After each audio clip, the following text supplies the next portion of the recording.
What is up, guys, and welcome back to the Everything Goes podcast. My co-host, Chris Klein, my co-host, Aaron, and I don't know how to say his last name, but myself. We are here together having a great week. Ace, we're having a great week. Yo, you How are you guys don't having? give out our full name. That's one step closer to identity theft.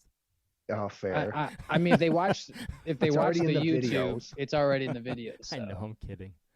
I actually know how to say your last name, Ace. I don't know why. I just had like a brain fart for a second. Don't say and I didn't know where I was going to go with this intro. But yeah, Saints are going to go to the Super Bowl because we re-signed Jameis, but that's a later talk we'll talk about. But I hope, how you guys doing this week? You know, it's Wednesday. Doing great. It's Wednesday with 2 more days till Friday. Chris? I'm doing great. Doing really good. You know, it's been nice here. We had 70s, now we're floating around the 60s. Nice. And, you know, we don't have palm trees and sand in our shorts, but we know we have the nice weather. But we have 2 more days of winter coming. They want it real cold Saturday and Sunday, lows in the 20s. But, you know, for the most part, it's been nice. I've been getting a lot of yard work done.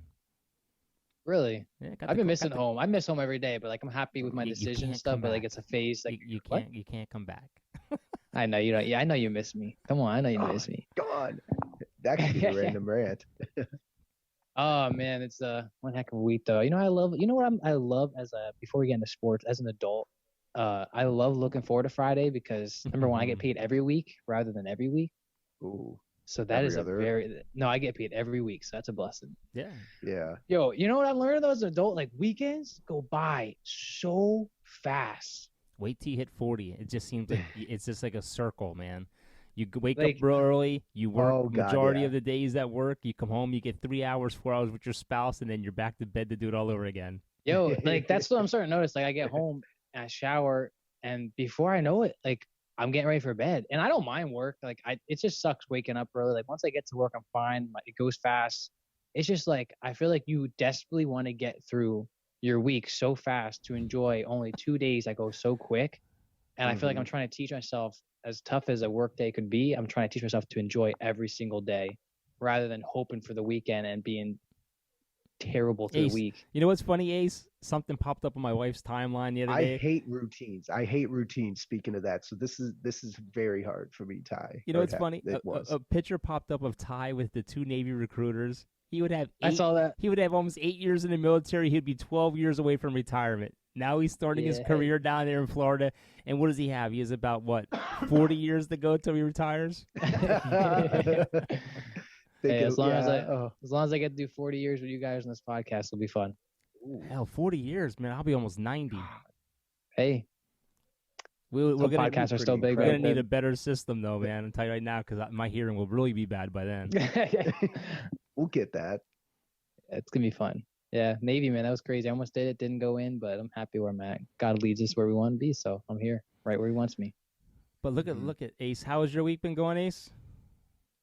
I mean, I just noticed our weather is a day or two ahead of yours because we have snow flurries today and a little bit yesterday, but it's going good. My girlfriend has a vendor event for her little side business this weekend. She sells like dog. Oh, dude, I should connect with you guys. She sells dog bandanas, baby onesies, and then she just got dog collars and then t-shirts, sweatshirts. So for a second I thought you were going to say she was selling dogs. And I was like, oh, well, what kind of dogs is she selling? Puppy mill going out there. Shout out Nyla in the clouds. Yeah, she's got a vendor event, so we're doing that this weekend, and she's got some prep work, and I'm just staying busy with you guys and, trying to help where I can, as well as my own little side hustle. So yeah, I like the new look to YouTube you've been doing, by the way, with the whole. I saw the red ring and then the way it spins, and it looks really good. Yeah. Looks really good. The reason, speaking of like technologies, the reason I was thinking of if there was a presenter mode in Zoom is because then I could put tiles on our like names to cross out so they can't see our full name too. But when it's only on the I could probably do it when it's just the one person talking, but since it goes back and forth, it's going to be impossible to put in. Oh, yeah, 100%. Well, a side note, before we start this podcast, I want to say thoughts and prayers to New Orleans, our family members that are down there. They had a tornado, which is odd down there. I mean, a tornado went right through the city of New Orleans.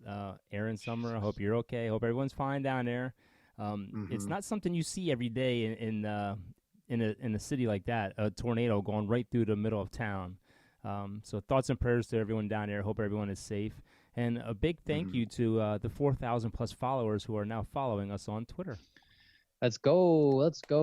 Definitely thoughts and prayers to our family in New Orleans. I just actually heard a crazy tornado story because there were a couple of tornadoes happen this past weekend. 80 where in the last 2 days.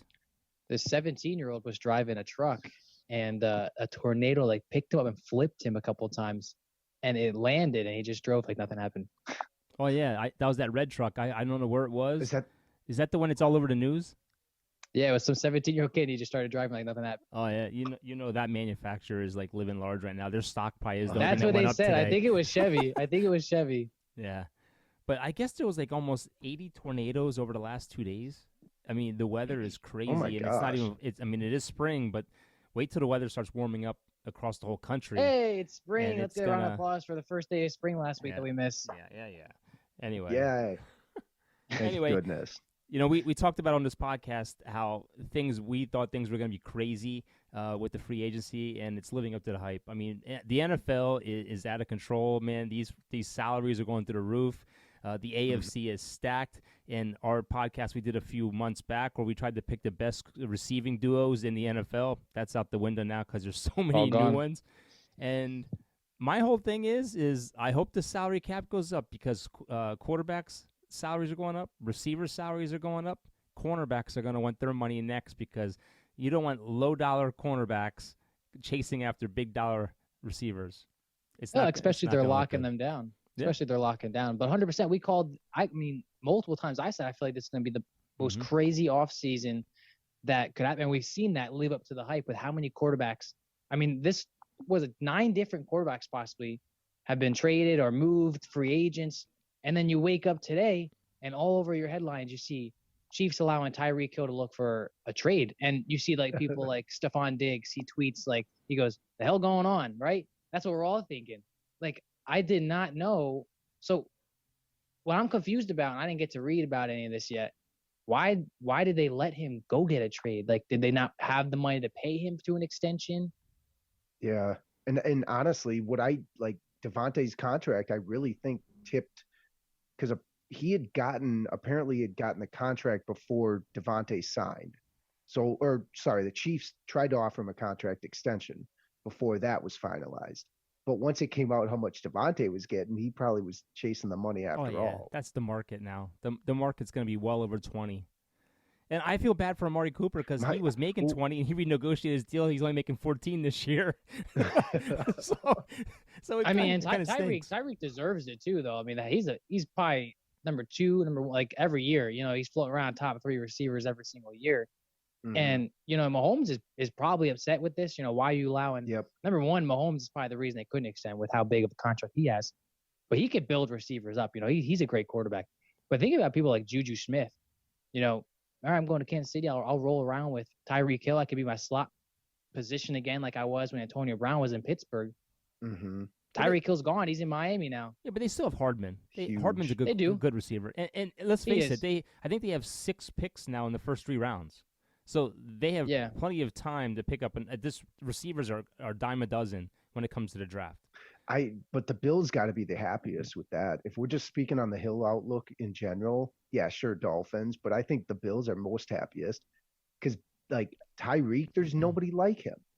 He to me is probably the quickest, fastest player in the league. But did you say they posted a picture of Waddle and Tyreek Hill and the average, the top speed? Waddle got over 21 miles per hour and Tyreek Hill got over 23 miles per hour. Yeah. But the problem is now there's so much pressure on Tua, who doesn't have a strong enough arm to throw the deep ball. I think he could throw the deep ball, but I think that this definitely does put a lot of pressure on Tua because you had a GM fighting with the owner about going after Deshaun Watson because they didn't have faith in you. Or with the head coach, I'm sorry. So now it's all right, you have weapons there. If they sign Gesicki back at the tight end, they have Edmonds they signed this offseason, and I can't think of the other person they signed as the running back. Well, the Dolphins GM, the Dolphins GM is his job's on the line. I mean, Chris Greer is he's going all in for everybody. I mean, they've upgraded that team so much that I think they're going to expect. I think because he picked Tua. So I think now he has to build around Tua to make Tua look like the quarterback that he needs him to be. And with the weapons he has, there's no more excuses now. I mean, you just put this amazing team together in a loaded AFC. Oh yeah. So can Tua do it? Now that's the question. And I think, like you said, the weapons on that team, it's amazing. Like that team looks on paper a very good team. They've always had a good young defense that's been playing well every year. We saw that every year. They won 7 games in a row last year. Who's the coach? Like who did they get as a coach? I don't remember who they signed as a head coach. Do either one of you guys remember? Oh God, it's you don't even gotta say a name. Like he's from. Do you know where he's from? From the 49ers. 49ers. Mike McDaniels. McDaniel, yes. Because he's technically an African American coach. Oh, is it the guy with the glasses? Yeah. I don't know if he's glasses. Okay. I thought he went to the Colts for some, or from the Colts. But let's face it. Chris Greer, who was on the hot seat with all that stuff that's going on, and let's face it, Miami's still in the news about all that paying off the coaches for losing and everything else. And then they spend a whole bunch to try to improve the team. But look what Tampa Bay did. Tampa Bay's GM was on the hot seat. They went out and got Tom Brady, got a Super Bowl, and he got a 5-year extension. So if you build it and you look good building it, you're going to be safe. They also made a big splash earlier this morning when they flew Teron Armstead down. He was number 1 free agent at this point.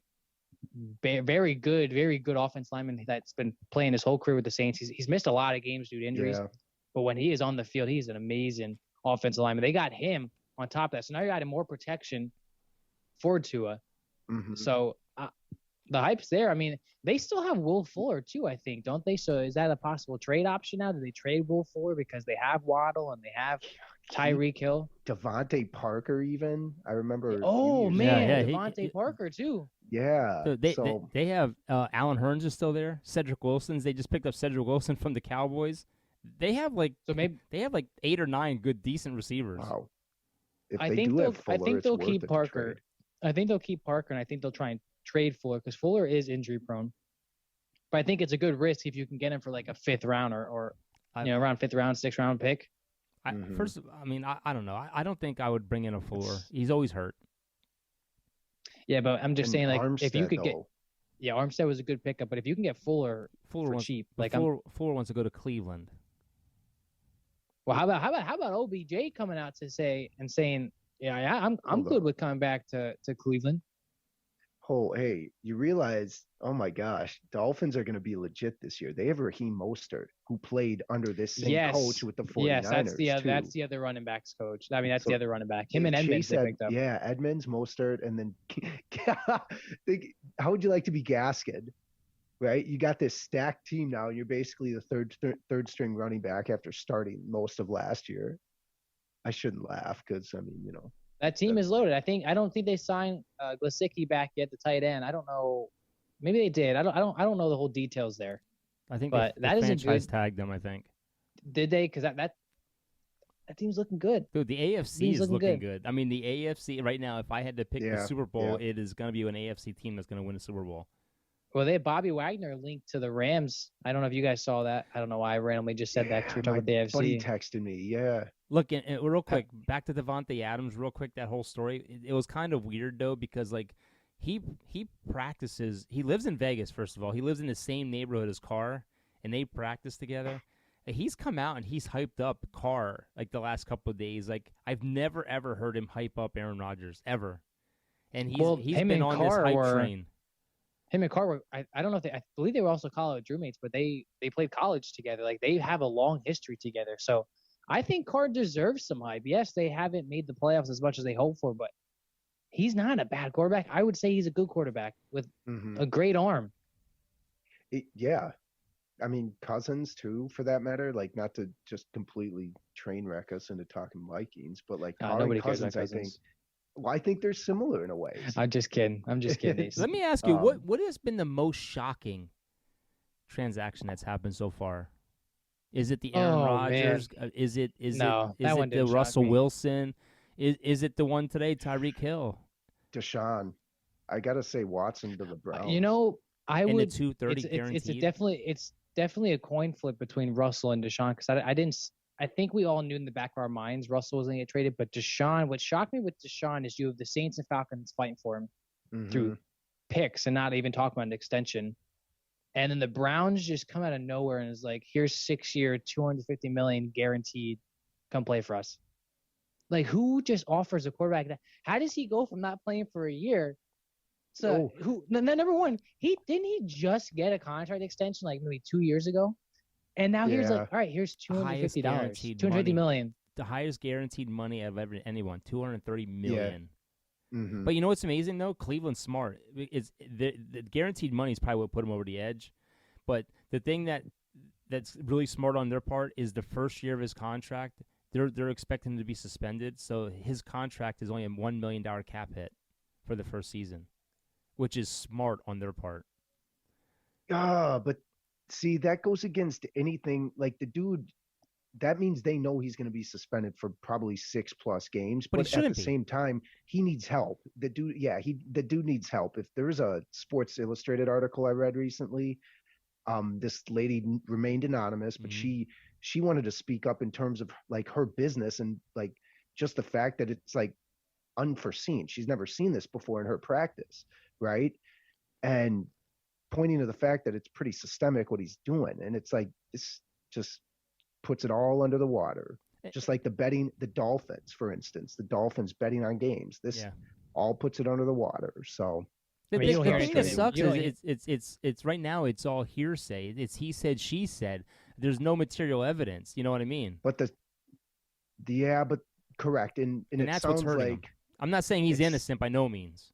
Yeah, it sounds like he had a thing that he would do. Oh yeah, the same time with multiple, like basically the same massage or like upwards of 20+ massage therapists. He was looking for happy endings. Let's just get to the punch. He was looking for happy endings and he wasn't getting it. And the thing that's weird is this will be the case where the NFL doesn't step in and suspend them. Like Zeke got suspended and all these other players got suspended, and Greg Hardy had a 10-game suspension that came down to 4. I mean, that guy had freaking machine guns and assault rifles on the couch with pictures taken there.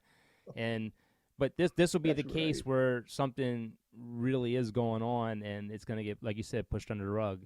And I think it is a business, and I think Cleveland's GM is smart for doing what he's doing. I wish the Cowboys would come out of their 1980s GM's kind of mindset and be something more like that. But it's going to be interesting because I'm sure you're going to have protesters.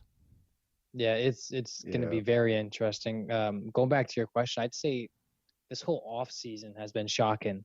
I mean, I think just the amount of players we never would have expected to be traded. I mean, let's face it, we all knew Matt Ryan was probably going to leave the Falcons eventually, but the way that happened, and then Carson Wentz was a big shocker. Russell Wilson was a big shocker. Tyreek Hill was a big shocker. I mean, you've just seen so many people completely on different teams now. I mean, Baker Mayfield, what does Baker Mayfield's future look like now? Mitchell Trubisky going to the Steelers, Big Ben retiring, Tom Brady retiring and coming back. Like, the amount of things that happen, like, I truly think this has to be top 3 craziest off seasons that I have. For me personally, this is the craziest off season I've ever seen in my life. Ooh, one question I wanted to ask earlier, speaking of like, okay, so I'm glad you actually, what do you think, Kris? Is it, because I kind of agree with Ty actually, now that I think about it more. That was the most shocking to me was Watson, but the entirety of what's happened was just, I've never seen this before. I think the one thing that really shocked me was because the way that it was played out in the media and it was all hush-hush. Russell Wilson. I thought everything was going to be fine here. And I thought if anything was going to happen, it was going to be Pete Carroll that got fired because you hardly ever get rid of your franchise quarterback. But with all the stuff that happened the year before, where those rumors about him going to Dallas, there's rumors about him going to all these different places that supposedly he named. Well, these are the teams that he named that he wanted to go play for. And then this year you heard nothing in the offseason. You heard nothing at all. And then for him to just mysteriously just one day, boom, going to Denver, that shocked me. Especially going into he's going from arguably probably the best division at that last year in the NFC to probably the best division this year in the AFC. Yeah, that's crazy to think of. I saw the funniest TikTok on Russell Wilson the other day where he's walking around the locker room and stuff, and they gave him this brand new Colorado Rockies jersey with his name and number on the back. And he's like so hyped, like, oh, this is amazing. Like, I remember the day I got drafted. It was the same day my dad died. And dude, like the comments were like, wow, that turned dark real quick. It was just so funny how nonchalant he was with it. But man. And there's still, you know what's funny is we haven't even hit the draft yet. Yes. Let me ask you guys something. Go ahead, Ace. Go ahead. Yeah, I was going to say that getting back to what I meant to ask for the question, the salary cap, or sorry, yeah. Do you think, because at some point, if all these players want to keep increasing their positions' dollar values, the salary cap's going to go out of control. That, like, where do you put an end to this? Because As at long as some the salary point, cap goes up, you won't. well, but like one position is going to completely, you know what I mean? I don't know what the lowest paid position is, but like, I don't know, freaking guard, not to throw them on, like, you know what I mean? Like at some I point, would this is love to all have going to like be weird. a financial person on this podcast, because when you think about how Yeah. extreme these contracts get every year, where does that that definitely affects something right now? Is that affecting how much ticket prices going up? Or is the food at the stadium going up? Like Everything's going up. Admissions going up. Everything goes up. I mean, you got to pay these contracts. I don't see this ever ending. And at what point does that ever affect the world? Like you think about how much, like even baseball, like football, like, I mean, you're seeing players like it's nothing getting $70 million deals, $80 million deals, 150 and more. And it's just like, I love sports. I do. I love sports so much. But at what point is it like they're just playing a sport? But you know who stops this? And you know who stops nobody. this, honestly? Yeah. Us. The GMs. The GMs have to stop these ridiculous contracts. The GMs are the one that holds the keys to the car in their hands. So if you continue to just say, okay, well, this is a name, so this name got this amount, but this guy wants this amount. If you keep putting people above, just keep jumping people just because of their name and not their production on the field, I honestly don't believe half of these quarterbacks are worth more than $40 million. I don't think they're worth more than $30 million. I honestly don't. Because like think of my thought was, okay, Burrows now when he wants a contract is going to be up near the top again. 100%. Gosh, I don't want to say it, but Herbert, you might be looking at Aaron Rodgers money for Burrow. At a young age like that to go to a Super Bowl, and they're like, you know what, let's lock him up, give him an 8-year deal or something. I mean, you think about it, and this isn't to jump to baseball, just for baseball, for example, you're going to see a guy make $500 million within the next 5 years. I guarantee it. 100%, because they offer them 13-year deals or 10-year deals, and you're going to see it. I mean, we've seen $350 million deals. But you're seeing guys making close to $50 million already a year. I mean, you're going to see somebody sign a 10-year deal for $500+ million, and it's going to happen. And it's ridiculous. It's bad. It's bad for the sport. I mean, when you're making that much money, I mean that's it's ridiculous. I mean, hey, for them, it's great. You know, I'd be happy, right? I'm not complaining if I'm them, but what do you call Anthony Davis? Street clothes. It turns into that. They don't want to play some nights. I think, look, if an owner is going to sign somebody to that contract, I think then you should send a percentage of that to some kind of some kind of military benefit or something, or help the homeless, or some kind of thing to help the community.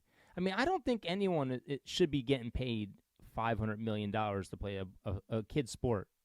And I understand it's a job, and I understand. I think it's a great opportunity for these guys, but I think it's just too much money.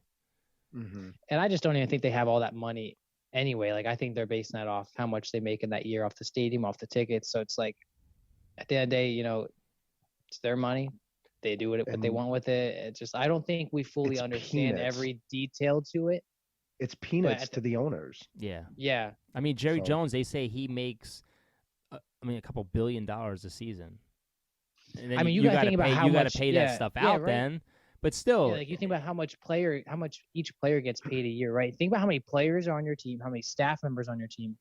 So you're paying all that money, plus you're making even more than that. So it's like, all right, how much are you making profit? Like, I would love to dive into this with somebody one day. But you think about it too. Now, not every stadium can do this. I don't know what they're doing in Minnesota, but they're inside now, right, Ace? Indoor facility. But you think about it, it's not just football they make money. Jerry Jones is making money at pay-per-view wrestling. WrestleMania is coming there again.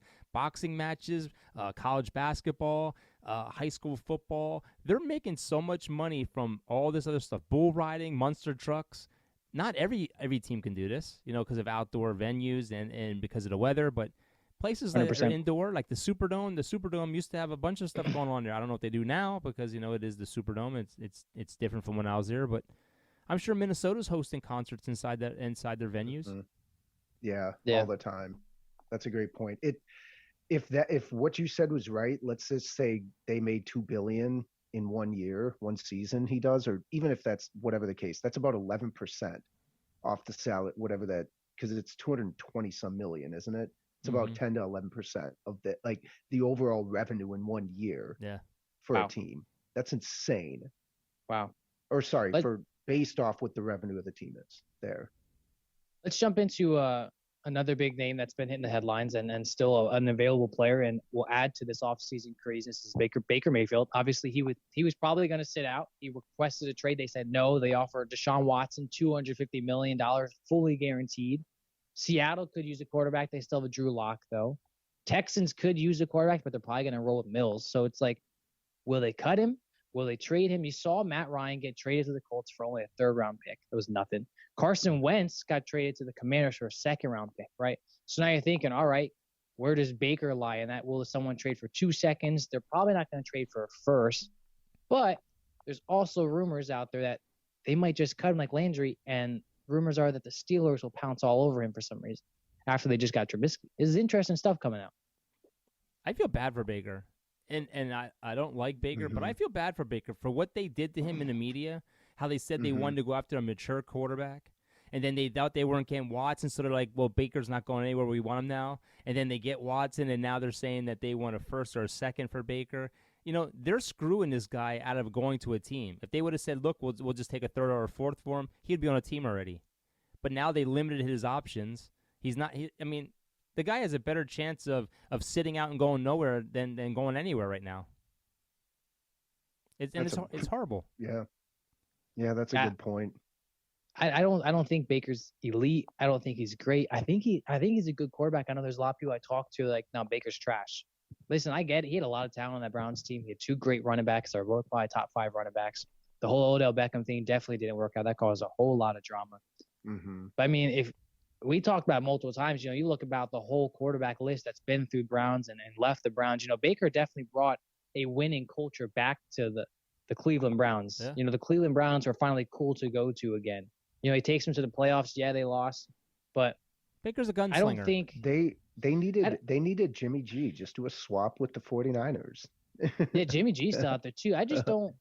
Like, again, I'm not saying Baker is great, right? But I just don't think it was necessarily the right time to get rid of him. Like, I don't think it was like, I think it's still a little early. I mean, it's only been a couple of years. He's had 2 good seasons out of 4. And the guy was dealing with 3 injuries last year and laying his heart on the field for you.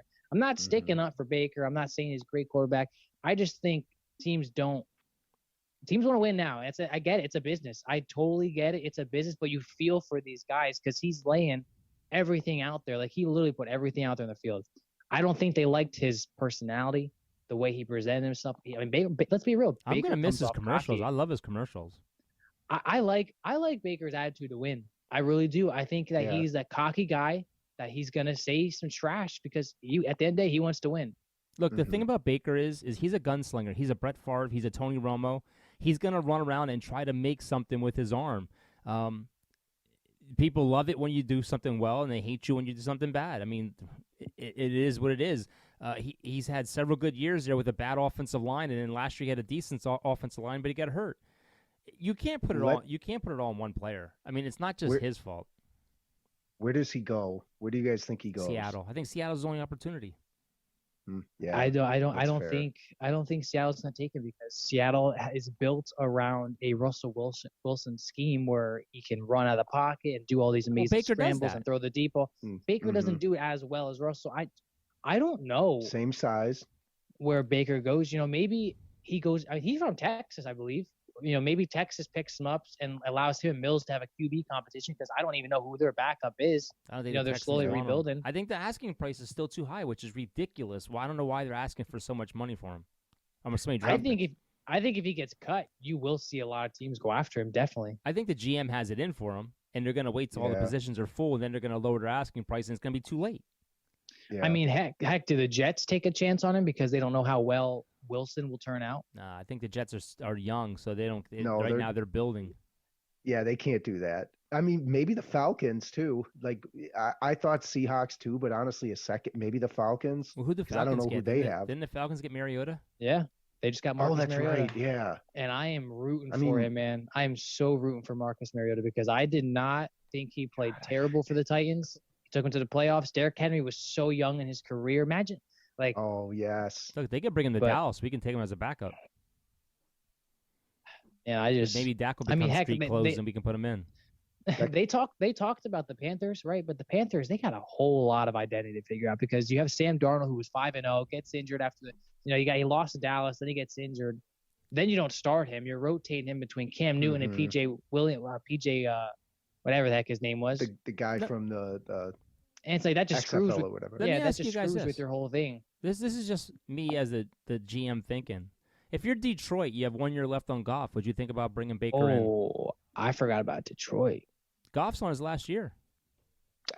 I mean, you could bring in Baker and have them compete. Yeah. I mean, heck, Baker's got the Detroit attitude, you're right? That rough kind of scruffy kind of thing to him, no? Weak division. Aces, yeah. Okay, here you'll know if they trade. Aces get all fired up now. God, well, I mean, it'd make it a tougher win. Minnesota's another option too. I mean, Minnesota has Cousins on a 2-year deal because they extended him.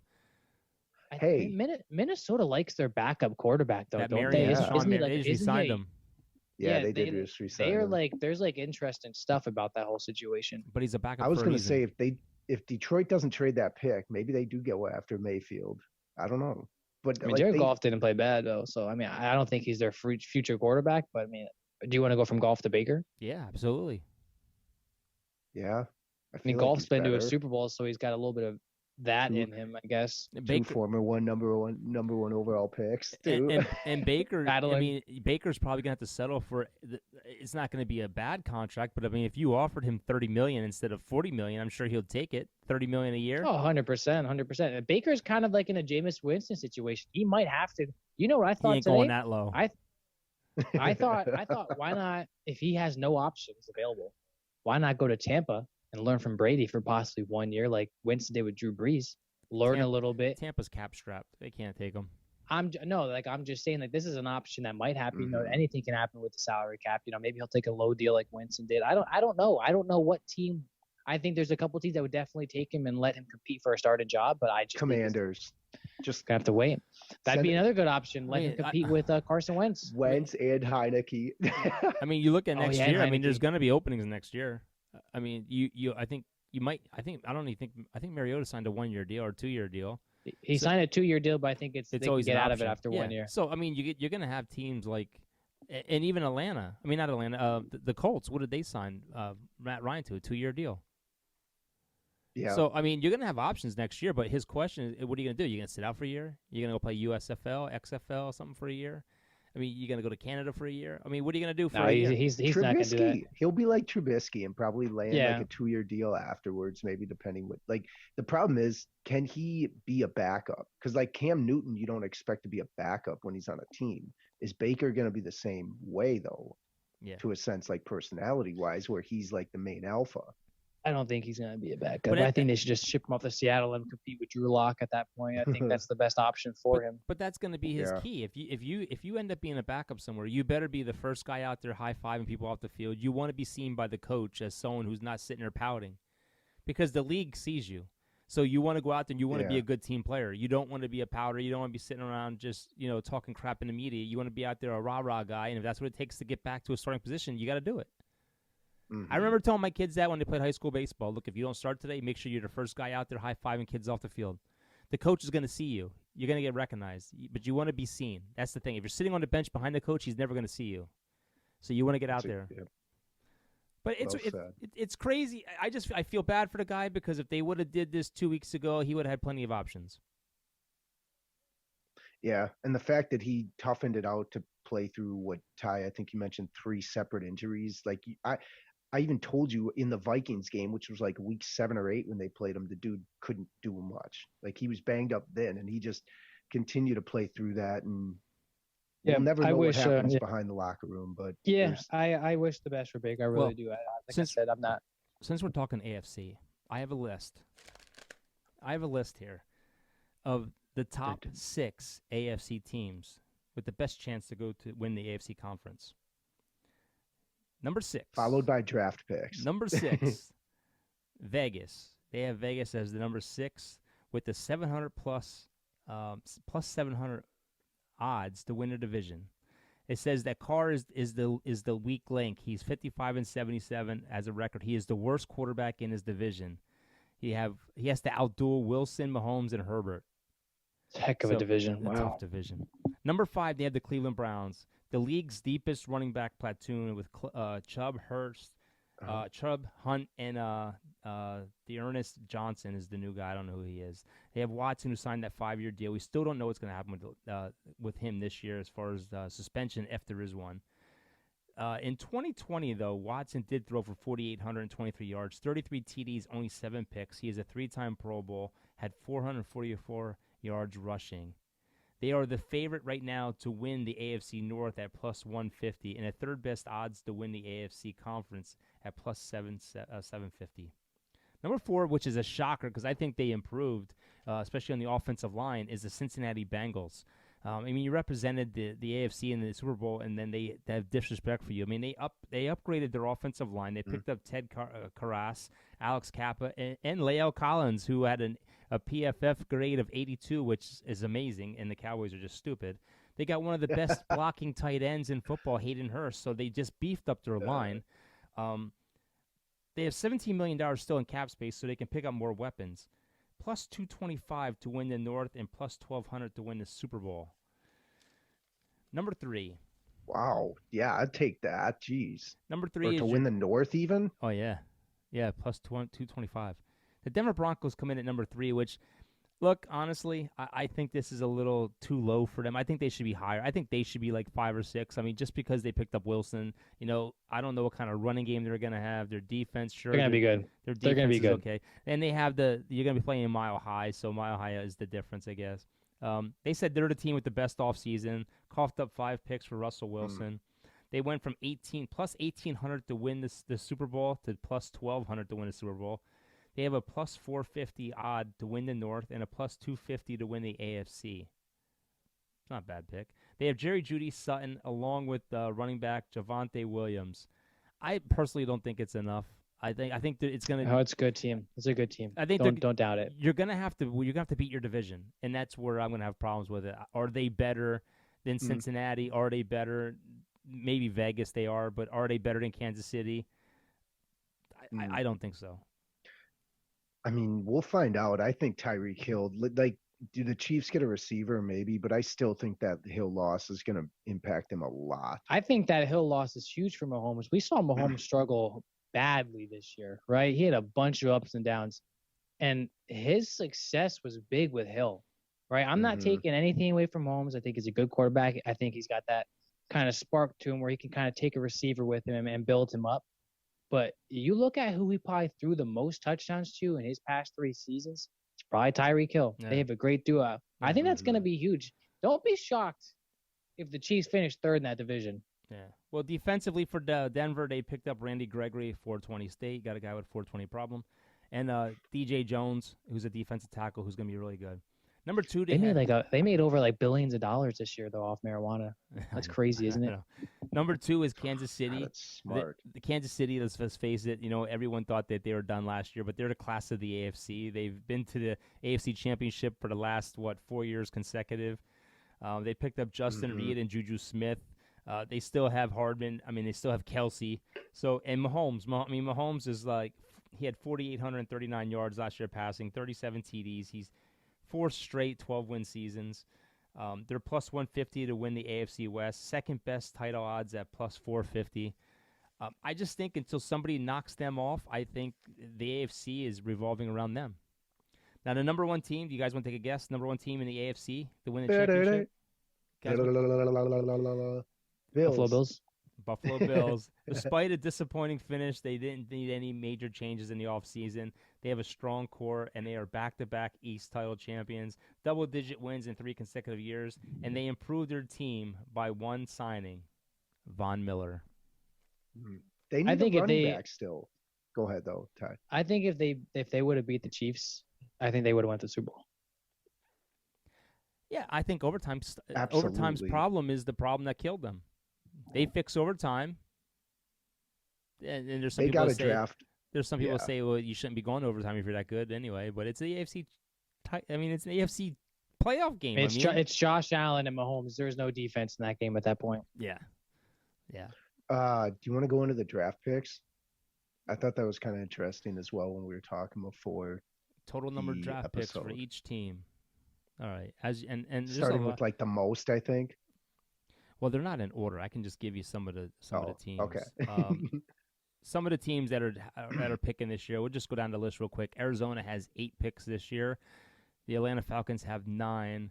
The Ravens have 10. The Ravens need help. Offensively, they need help. That's interesting for the Ravens that they have. You said what, 10? They have 10. Oh, that's huge because you got Lamar Jackson, you have Hollywood Brown. I can't think of any more players. And you know what's funny is they have the running back Dobbins. Sorry.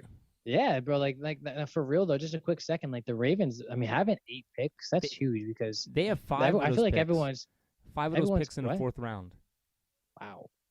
Value. I mean, a lot of those might be comp picks, though. The league gives out those comp picks every year, but they have the number 14th pick, the number 45th pick.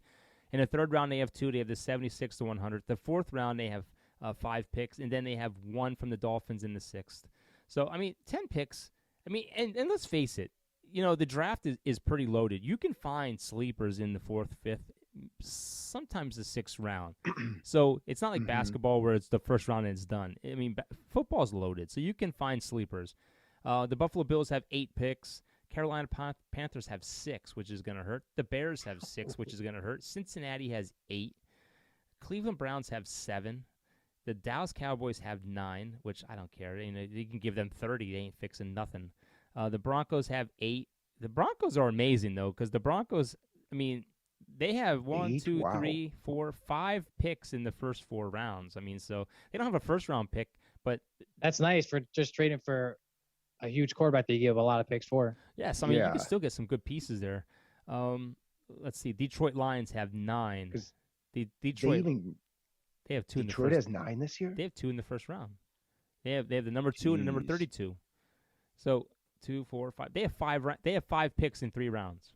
You think Detroit makes a big leap this year? You know what? I tell you what. If Baker. Yeah, if I was Detroit, I wouldn't trade my 2nd pick for Baker. I would trade my 2nd pick. No. I would trade my number 2 overall pick for a team behind me that needs a quarterback. So if I know like somebody really wants that Kenny Pickett and they want to move up, and I can turn 1 pick into 2 or 3, I'm doing it. You could possibly have 4 picks that 1st round right there then. Well, they can trade their 2nd. Yeah, they could trade their 2nd pick and say they trade for the 5th pick. They can get that 5th pick and still the 32nd pick, but they can give that 32nd pick, which is in the 1st round, they can give that 1st round pick to the Cleveland Browns, who are looking for a 1st round pick for Baker. I'd give my 32nd pick. I think you look at teams like Detroit and the Giants, who both have 2 1st-round picks. I think that this is a very important draft for you. You got like Detroit, for instance. Like, sure, they sucked last year, but each game, like you saw that they were improving. Good head coach. There's a lot of stuff that's happening where you're like, all right, we need to make sure we're doing our homework right because those first 4 rounds, you want to make sure you're drafting right. Look, Cleveland has no 1st-round pick. So if you called them up and say, hey, we'll give you the 1st round, number 32 pick from the Rams that we got for Baker Mayfield, would you be willing to take that?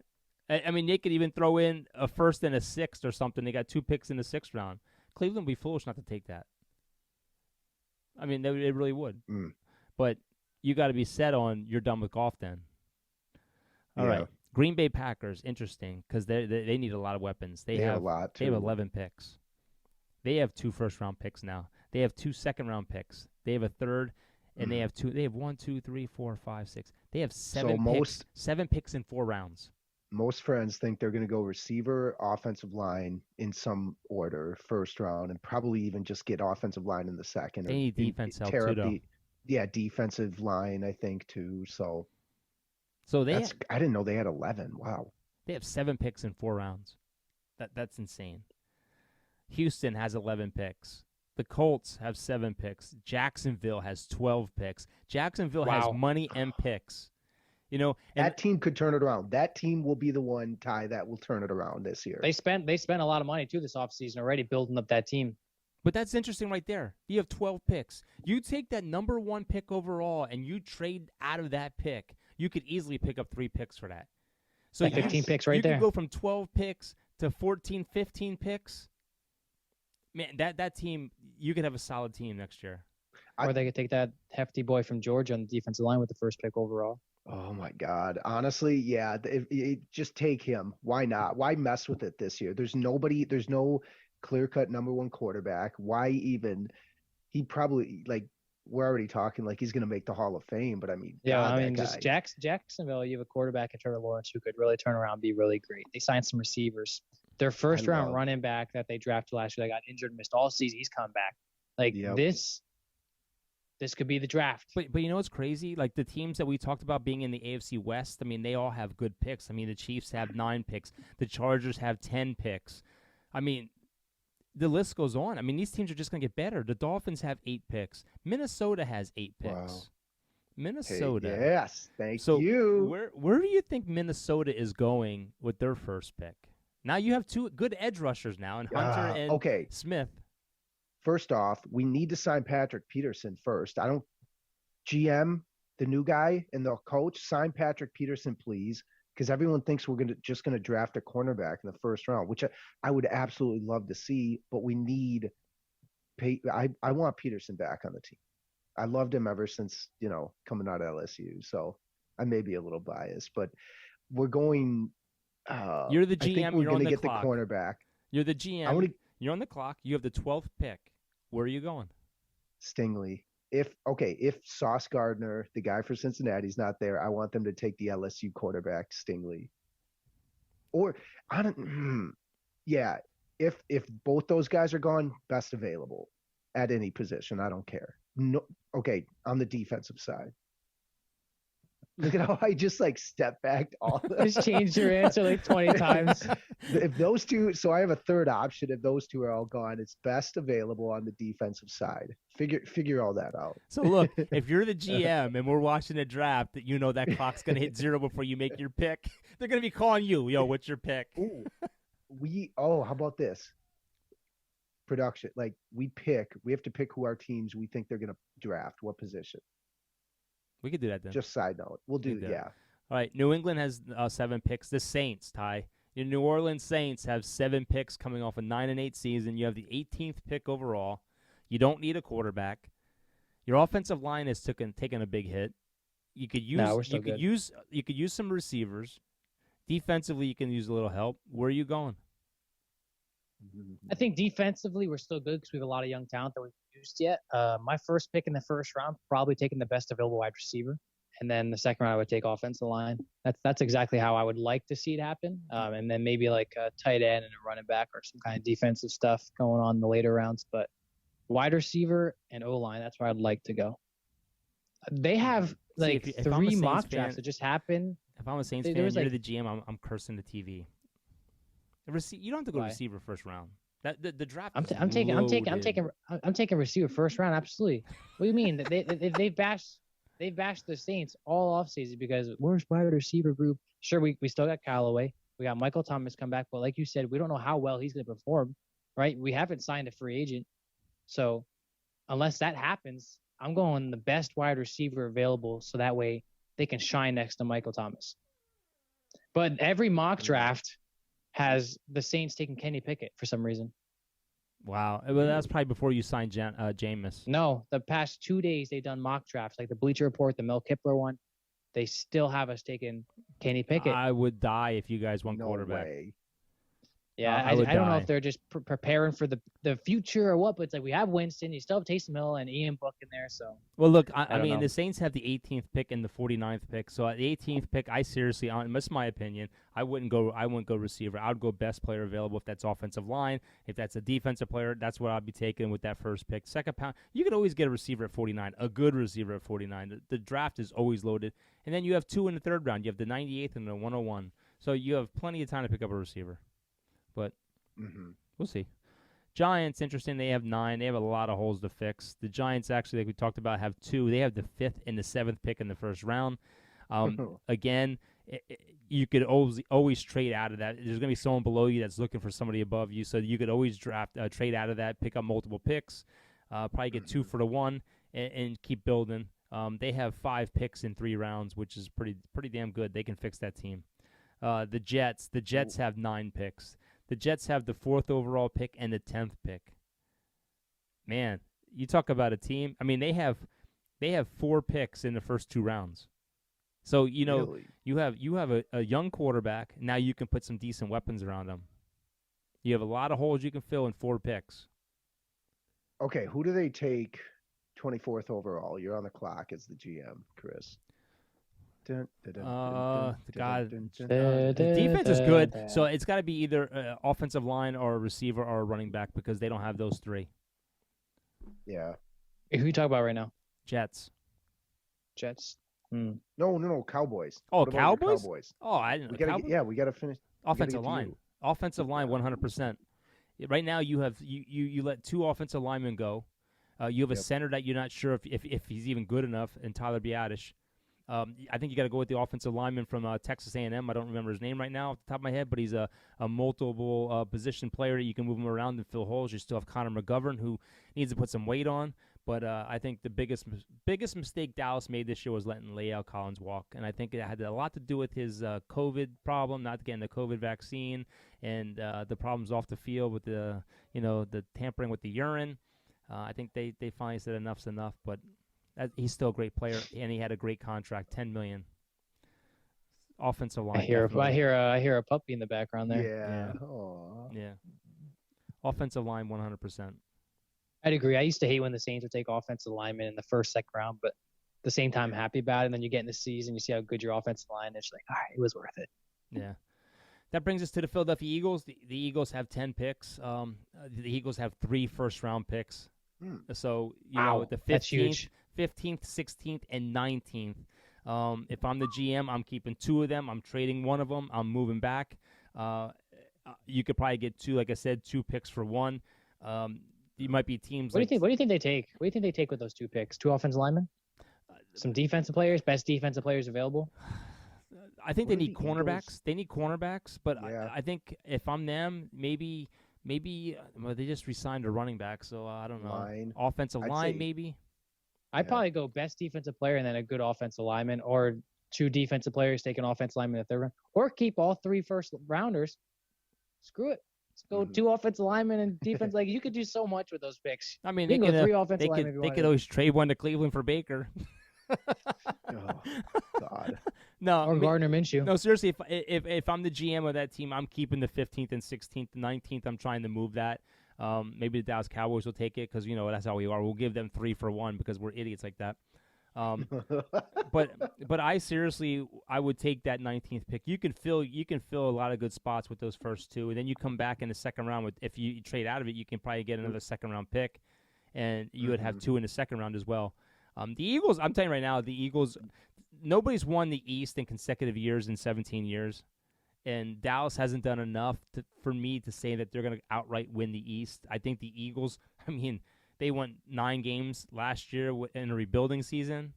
I think that they get another decent receiver, tight end are set, running back they're okay. They fill their holes on defense and have another cornerback off the other side of Slay. I think they're going to be the team to beat in the East. Saying that here, as painful as it is, I think the Eagles will be the team to beat in the East. Yeah. Yeah, them in Jacksonville, I think, are going to make big turns. Well, the fact that the Eagles won 9 games is actually, I was surprised by that. I think Jacksonville has a big turnaround. Yeah.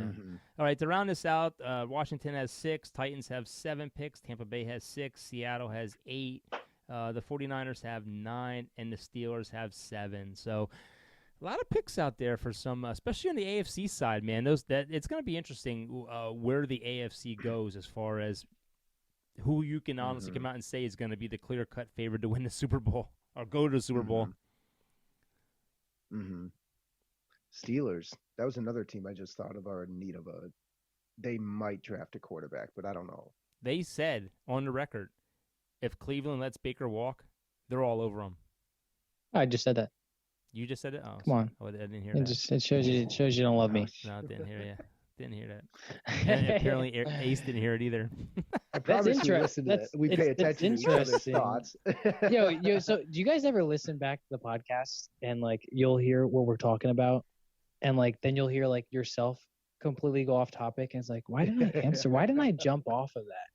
I don't know. I think it's just because like we're in the moment and like we're just like we're going for it. I don't know. That'd be interesting though for the Steelers to go after Baker because he's a division rival. I mean, hey, Baker can get back at the Browns. But, I mean, you have Trubisky, you have Mason Rudolph, which a lot of Steelers fans likes. And you still have Haskins, who is a former first-round pick from Ohio State. It's interesting quarterback room. Let me ask you guys a serious question. We talked about the AFC, but if you had to, and don't be biased here, you don't have a favorite team in the NFC at all. This is just us talking as professional podcasters. Who is your outright favorite right now today that you can say would win the NFC? The NFC? Yeah. Who stands in the NFC? I mean, the AFC. List me off some teams. Everyone's talking about the AFC, how loaded it is, and the NFC is weak. Everyone's jumping ship. Who is your clear-cut favorite right now that you can pick and say, "Yep, they're my clear-cut favorite to go to the NFC"? The Los Angeles Rams. Yep. Yeah, I'd probably say the Rams. Yeah. Gosh, I can't even think about who's in the NFC. Rams, Arizona, Tampa Bay, Dallas Cowboys, Tampa, the Eagles, the Giants, I wouldn't the Redskins, the Carolina Panthers. I would either say Tampa or the Rams because Tampa somehow has re-signed a lot of people. Mm-hmm. And Tom Brady's back for vengeance. There's not much talent in the NFC. Aaron Rodgers lost a lot of pieces, but you can't always count him out. But built on the team on paper, I'd say the Rams or the Bucs. But I'm going to stick with the Rams because the Bucs did lose some good offensive linemen. Ooh, good point. I'm gonna. Green Bay is going to be interesting. I mean, I think they have a lot of holes now, especially on defense. Green Bay is always tough as long as you have an Aaron Rodgers. I don't think they have a team. I think his streak of winning multiple games going to NFC Championship comes to an end. I am going to stick my neck out there, and I'm going to say Arizona is going to be one of the teams that you talk about. I think Kyler Murray. I thought about it. I think Kyler Murray is going to come back down to earth, and he's going to go out there and run a gun and have an amazing season. They're going to get rid of that second half curse, and I think that they're going to challenge the Rams. I mean, you got to remember they were the last team to lose a game. I mean, they were like 8-0, 9-0, or 8-0 or something like that before they lost their first game. Yeah. So they should have beat that team too. I can see them staying healthy and being one of the teams that really, really shines in the NFC. Wow, that's bold. Wow. I mean, can I say the Vikings? He's playing for money. Yeah, absolutely. You can say the Vikings. Okay. No. I feel confident, honestly. Like, not even because I'm a fan, but like, bro, I just think about what the Saints did on defense with no starting quarterback and how we were able to win games against big teams. Like, I'm telling you, man, Michael Thomas coming back and Jameis Winston coming back, maybe draft the receiver. Like, I truly think the Saints could be deadly this year. I mean, we were spanking some of those good teams. We spanked the Packers. We beat the crap out of the Patriots. And then we lose our starting quarterback, and our defense carried. We beat the Bucs. Like, there's so many good teams we beat. But I'm not obviously going to pick that team. I still think it's the Rams. But, like, I'm just saying, like, this random thought here, like, do not sleep on New Orleans this year. Ace, I'm watching. There's this thing on my TV that popped up, and it said players whose stock is down. That Stingley guy that you just mentioned from LSU, his stock is down. Oh, I can't hear what they're saying because it's muted, but I'm like, oh my god, that's so funny. But God, I you know what? I can see Minnesota winning their division. I can see the Saints winning their division. I think the key to the Saints is their defense is always good. They always have the benefit of playing at home with the crowd. I think the benefit for them is if they get another receiver, another good receiver that they can count on, and it's not just Michael. Pick. It's not just Michael Thomas, and it's not their Alvin Kamara who could be suspended. I think if they do that and they protect Jameis, I think they can easily win that division. I mean, they were 5-2 before Jameis got hurt. Yep. Yeah. Should we pivot to MLB around the horn quick? Because I literally, I got to give a shout out to the Twins making the biggest splash moves ever. And just like that, the podcast is over. Let's wrap it up, guys. Right? Shut up. Oh, yo, one more How thing. much time do one more thing. One more thing. How about that David Ojobu thing? That thing that came out where he got injured at his pro day. He tore his ACL, and nobody went out there to help him. Oh, the Michigan player, right? Yeah, he's sitting there agonizing pain on the field, and everyone's just walking away. That just literally shows you how NFL scouts and the NFL community just do not care. Like, they are there to watch you as talent, not as a human being. Yo, all right. Like, we talked about this before we came on. Before we jump into baseball, I want to talk about the USFL real quick because we had to talk about their rules. Yes. The USFL had came out with their rules, and the thing that's amazing is overtime for them. It's going to be like a shootout in hockey. Each team is going to start at the 2-yard line, and you're going to keep going back and forth. You get one shot, like Ty, you saw at the Penn State game. You get one shot in the end zone from the 2. And if you make it, you got to get a two-point conversion. It's going to keep going back and forth until somebody misses, which is awesome. I love that. And then instead of an onside kick, you're going to have two options: onside kick, or you can start at your own 33-yard line, 4th and 12. If you complete it, you get the ball and you continue your drive. If you don't, the other team gets the ball on your 33-yard line. That's pretty awesome. I like that. I feel like that's a. And they should make that only like a fourth quarter thing where, like, if a team was trying to make a comeback, like, that gives you more of a chance. Like, you never see onside kicks get recovered anymore. Yeah. Another amazing thing that they're gonna do, and this is the one that really blows my mind. You're allowed 2 forward passes before you cross the line of scrimmage, which would really be hard to do.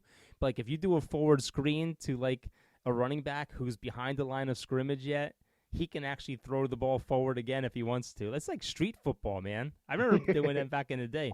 But I'm actually excited for all this. I really am. All kickoffs are from the 25-yard line. No kicking team member can line up further back than 1 yard. Wow. Receiving team must have 8 players between the 35 and the 45-yard line. If the kick travels 20 yards, the first touch must be made by the receiving team. There is an untouchable dead ball. The receiving team also gets the ball at the spot if the opposite team touches it. It's like I guess it's not like an onside kick then. I don't know. That part's weird. But I am absolutely excited for this, and I hope this takes off, and I hope that I hope to God that the NFL picks up some of these rules to make it more interesting. I like the onside kick. I think the NFL should adopt that. I think a lot of teams would take advantage of going for it on 4th and 12 versus an onside ball. Depends what the analytics percentages say. I don't remember if it was the USFL or the XFL where the NFL said, we want you to try these rules out because we want to see if we like them or not. But I think it's cool the NFL is experiment with new rules and going to watch these organizations and leagues use them because I think that some stuff needs to be changed. No, this is the one that the NFL should pick up right here, this penalty rule. In the case of defensive pass interference, college rules apply. Within 15 yards of the line of scrimmage, it's a spot foul. Beyond 15 yards, the penalty is a 15-yard penalty. It's not like the NFL where you're 50 yards down the field and it's a spot foul. Yeah. You can just huck it up. That happened in I don't know if it was the Saints game. No, the Seahawks game, I think, where the ball was nowhere near catchable and they called it in the end zone. So they got it was called in the end zone. The team got it all the way down, I don't know, 2.5 yard line or something stupid. Yeah.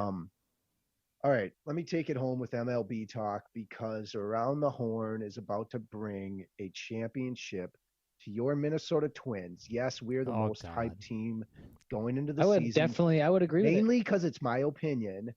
I'd agree with it, Ace. I'd agree with it. We need some pitching help. We got Sonny Gray, who I wish we got a couple years before now. Honestly, oddly enough, I wanted him before he signed with the Reds, just to put that in perspective. We're picking him up after he's been with the Reds, but whatever. Obviously, Carlos Correa on a 3-year deal, but he can opt out after each year, which that was the difference between us getting him or Trevor Story. The rumor was Trevor Story wanted a longer-term deal, and I'm not sure we were going to do that. So we have some good prospects that are going to play this year, but ultimately – is Nick Gordon playing? Yeah, Nick Gordon is on the active roster. Got a good team, Ace.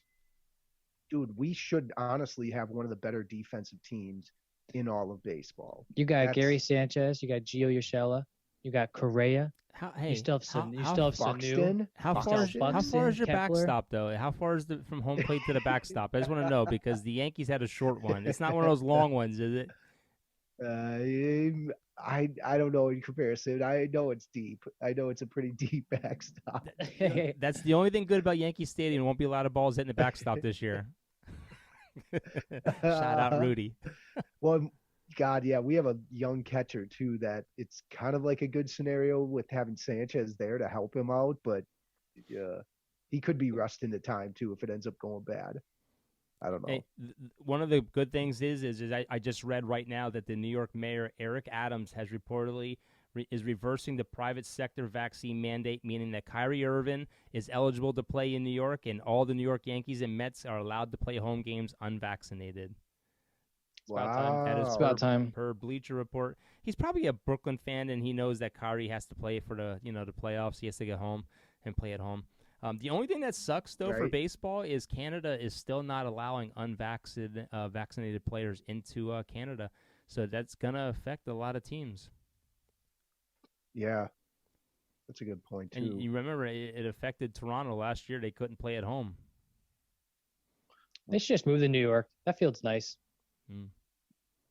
It's weird that like everybody cares though too. Not to segue, everybody cares if an NFL player is vaccinated, but nobody cares about any other sport really. Like nobody knows if anyone on any teams are vaccinated across any other leagues except for in football, right?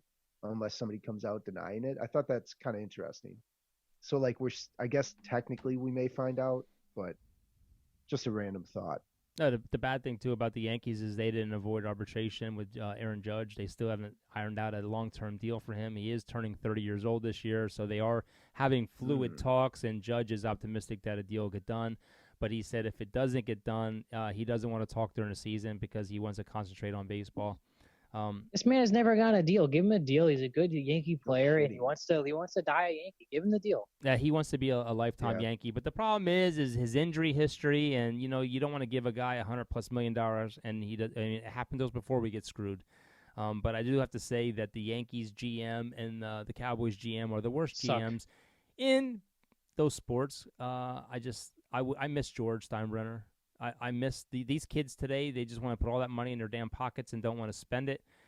George is rolling in his grave right now. He's ass up right now and telling all of his family members to just kiss his ass because he likes to buy players. I don't know what's going on, man. And we just don't want to spend anymore. But that's my hot take. Weird. That's my hot take. That is weird. Correa would have never ended up with the Twins in any other time period ever. Like that doesn't happen to us. No, it's just you see all these big names out there, and the Yankees just they don't want to pull the trigger. Even like Trevor Story. Why do you let Trevor Story go to Boston?